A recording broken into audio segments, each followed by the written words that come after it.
Today we're going to talk about how to use the double angle formulas. So for this first example, we have the sine of 120 degrees.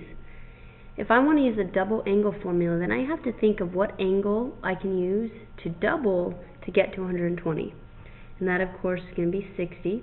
So I would use the sine of 60 times 2 to get the sine of 120.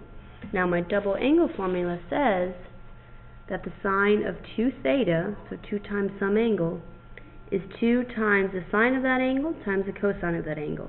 So in this case, my theta is 60 degrees, so I'm going to use 2 sine of 60 times the cosine of 60. And then I just go to my unit circle and find what the sine of 60 is and the cosine of 60. And the sine of 60 is the square root of 3 over 2. The cosine is a half. And from here I just solve. So this 2 is 2 over 1. So 2 over 1 times square root of 3 over 2. The 2's are inverses here. So we have 1 in the numerator and 1 in the denominator. So it's basically 2 divided by 2. So that goes away. So I'm just left with the square root of 3 times a half. And then, of course, I'm just multiplying fractions. So the square root of 3 times a half is the square root of 3 over 2. And I can double check that answer by going to my unit circle, finding the sine of 120, which is indeed the square root of 3 over 2. Let's do another one. Here we have the tangent of 60 degrees. So for a tangent of 60, if I want to use a double angle formula, I have to double 30 degrees. So I'm going to use a tangent of 30 times 2. According to my formula, I have to set it up as 2 tangent of theta, and theta in this case is 30, divided by 1 minus tangent squared of my theta, which again is 30. So I have 2 tangent theta over 1 minus tangent squared theta. I find the tangent of theta, which is the square root of 3 over 3. So I plug those into my spots. Then you'll see here I'm just going to multiply. But here on the bottom first I have to square this. So on the top I have 2 square root of 3 over 3.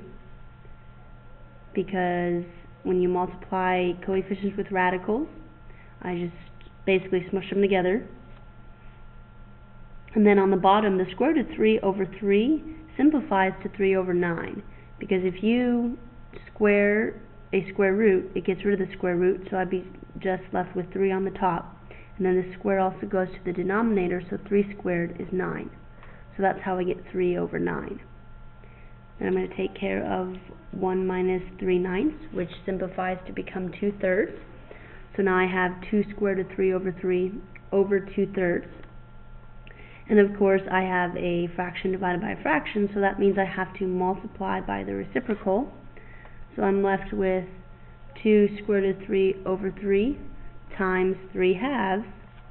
This 3 divided by that 3 makes a 1, and 2 divided by 2 makes 1, so my answer is the square root of 3. And if you go to the tangent of 60 degrees, you will see that it is the square root of 3. We'll do one more. The cosine of 240 degrees. If I want to use my double angle formulas, I have to cut this angle in half, so that's going to be 2 times 120. Then if I go to my double angle formulas here, I have 3 different ones I can use for the cosine of 2 theta. I'm going to pick this first one here because that's the one I like to use. However, you can use the second or third one and still get the same answer. So for this first one, I have to take cosine squared theta minus sine squared theta. Theta again is 120. So I have cosine squared of 120 minus sine squared of 120. The cosine of 120, according to my unit circle, is negative 1/2. Then I'm going to square that minus the sine of 120, which is the square root of 3 over 2, and then I square that. Well, don't forget that this negative out front, when I square it, turns into a positive. And then, of course, I have to square the numerator and the denominator, so I get 1/4. And then for this one over here, like we talked about in the previous example, if something is squared and I have the square root, then the square root and the square are inverses, so it goes away. So I'm left with just a 3 here. And then, of course, 2 squared is 4. So now I have 1/4 minus 3/4, which is negative 2/4, which simplifies to negative 1/2. And if you go to the cosine of 240 on your unit circle, it is negative 1/2. And that's how you use the double angle formulas.